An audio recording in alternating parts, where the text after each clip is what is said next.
Kalau saya sekarang harga kambing jamaah berapa? 3 jutaan. Kelarangan sampean. Jadi domba itu umur 6 bulan sudah boleh dikurbankan. Kalau domba itu umurnya 6 bulan. Kalau kambing 1 tahun. Jadi domba 6 bulan dapatlah harga 1 juta. Tanya mana yang paling bagus. Jadi dan tidak harus dibawa ke masjid. Kita berpikir korban itu harus ke masjid. Enggak. Potong di rumah. Tidak ada yang tahu. Antara antum sama keluarga. Anak-anak, aduh Ustaz, aku udah iso nguliti Ustaz. Tidak apa-apa karena kulitnya tidak boleh dijual juga.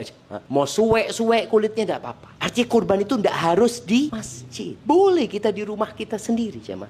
Dan kurban itu tidak harus disodakohkan semuanya. Boleh separuhnya disimpan. Boleh. Boleh 3/4-nya dimakan Ustaz. Boleh. Yang penting ada yang disodakohkan. Paling tidak 1 kakinya disodakohkan. Sisanya, iso kayak saulan Ustaz. Tidak apa-apa jemaah. Karena kurban ini mengorbankan nyawa bukan daging. Karena kurban ini mengorbankan nyawa bukan daging. Makanya nggak bisa untuk berangkat ke pasar. Anak kambing ini berapa harganya? 1 juta. Tak tukono daging 3 juta. Lebih banyak dapatnya. Tapi bukan kurban. Antum beli daging. Antum sodakoh daging. Ini kurban. Pertanyaan yang paling sering diajukan mengenai iman kekristenan adalah terkait dengan penebusan. Dan beberapa di antaranya yang paling banyak adalah, kepada siapakah Yesus menebus dosa manusia? Mari kita bahas. Nah, sebelum lebih jauh kita perlu mengerti arti dari kata menebus. Secara umum arti dari kata menebus adalah membayar dengan uang untuk mengambil kembali barang yang tergadai. Di mana membayarkan merupakan syarat dan mengambil kembali merupakan tujuan dari penebusan. Maka, dalam iman kekristenan, penebusan dimaksudkan sebagai membayar dengan nyawa untuk mengambil kembali manusia yang telah tergadai atau terjual di bawah kuasa kematian dan dosa.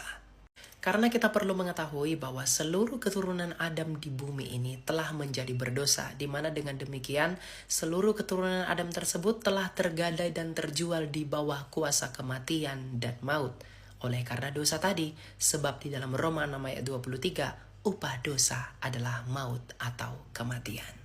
Jadi tujuan Yesus Kristus yang adalah firman Allah yang menjadi manusia itu datang ke dunia ini adalah untuk mengambil kembali manusia yang telah terjual di bawah kuasa kematian itu untuk menjadi miliknya kembali dengan membayarkannya menggunakan nyawanya dalam keadaannya sebagai manusia.